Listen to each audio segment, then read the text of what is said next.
a contabilidade pública era muito precária. Volta e me aparecia uma dívida que tinha aval do Tesouro, o Tesouro não sabia que aquele aval tinha sido dado.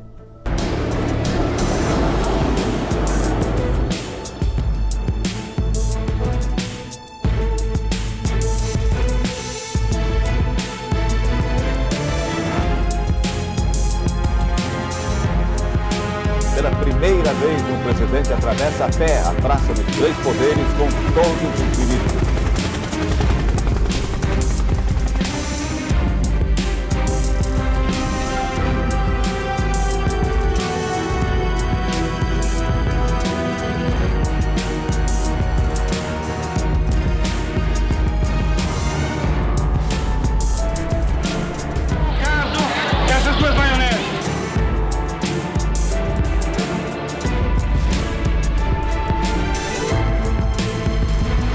O presidente Itamar Franco exibiu dinheiro novo para os fotógrafos como se fosse um troféu.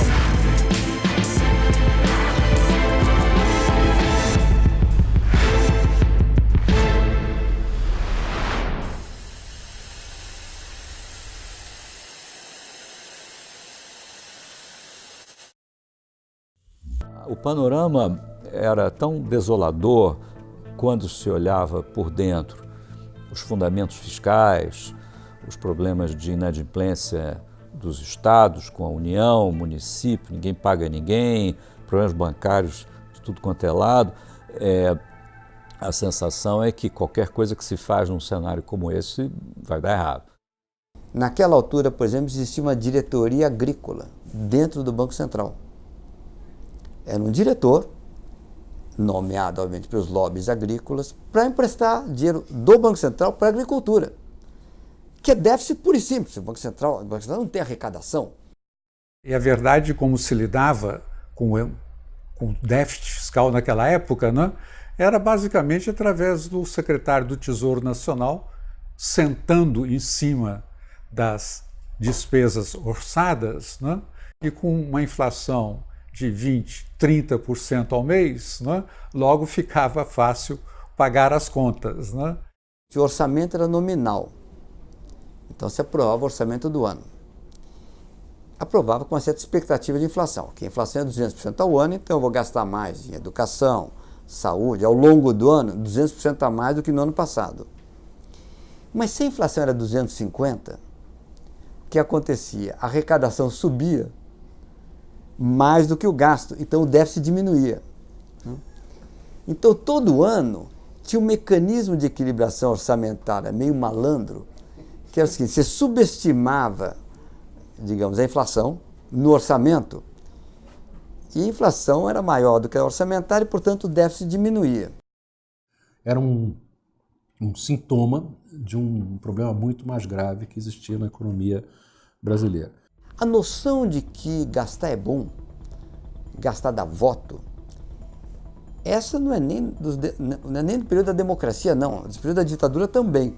O governo era um governo militar, mas ele procurava se legitimar politicamente. E a legitimação política do governo militar vinha da forma populista tradicional. Todo mundo sabe que se não fizer conta num país difícil como é o Brasil para a sua vida econômica, você pode ter um problema muito sério. A eleição de 82, por exemplo, foi uma eleição onde os bancos públicos sacaram do Banco Central, ficaram negativos em reserva, financiaram os tesouros para fazer obras. Quebrou quase os bancos públicos. O Sarney dizia: olha, o povo quer obra, o povo quer gasto. Então, por que as coisas públicas são administradas com essa irresponsabilidade total, quando no plano pessoal todo mundo é capaz de entender o que um orçamento significa e o que significa gastar além das suas possibilidades? A despreocupação em ter a contabilidade pública do déficit é claramente a despreocupação de um governo que também não deve satisfação para ninguém. O Ministério da Fazenda não sabia quem devia quanto a quem. Era tudo muito precário. Então nós tivemos que reconstruir estatísticas, não sei o quê, e dar um pouco de credibilidade. Era preciso encontrar um mecanismo alternativo à inflação, né, para fazer equilibrar receitas com despesas. A inflação não é uma doença da moeda. A inflação é a perda do poder aquisitivo da moeda. Os índices de preço capturam, medem esse negócio como quem faz um exame de sangue e pelo número de hemácias descobre que tem uma infecção. Mas a infecção é a moeda, é ali que está o problema. Nós íamos levar esse diagnóstico às suas últimas consequências.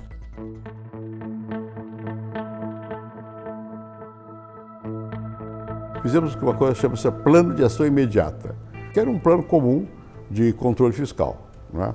Que era o mapa das questões fundamentais que tinham que ser endereçadas. Era o assunto fiscal, privatização, abertura, todas as coisas difíceis. Vale a pena ler esse programa hoje. O primeiro item é o seguinte, eu leio: o Brasil só consolidará a sua democracia e reafirmará a sua unidade como nação soberana se superar as carências agudas e os desequilíbrios sociais que infernizam o dia a dia de sua população. Item 2.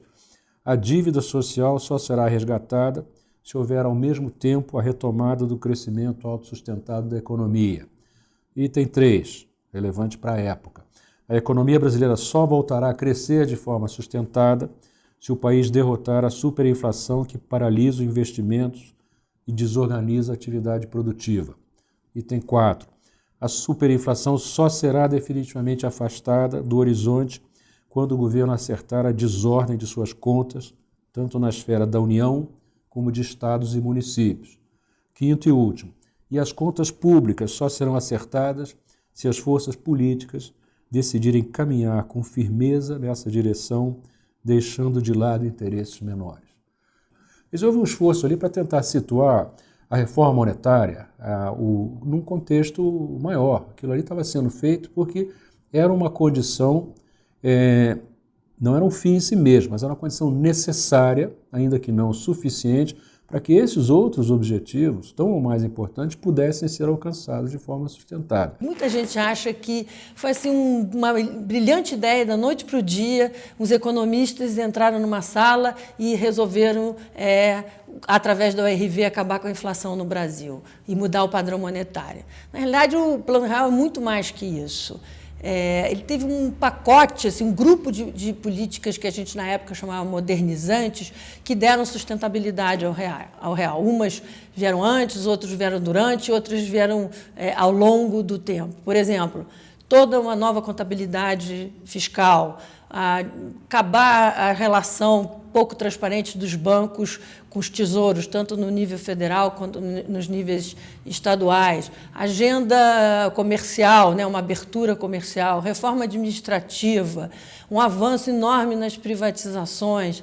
Esse pacote todo, depois veio o tripé macroeconômico, flutuação do câmbio, tudo isso, na época, para nós não tinha assim, uma coisa ideológica, a gente não estava preocupado em qualificar isso.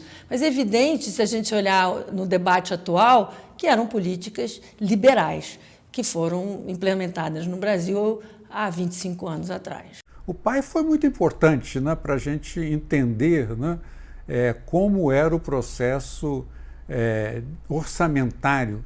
Todos os dias tinha um torpedo político de alguém que ia no gabinete pedir alguma coisa, ou reclamar de alguma coisa, ou avisar de alguma coisa.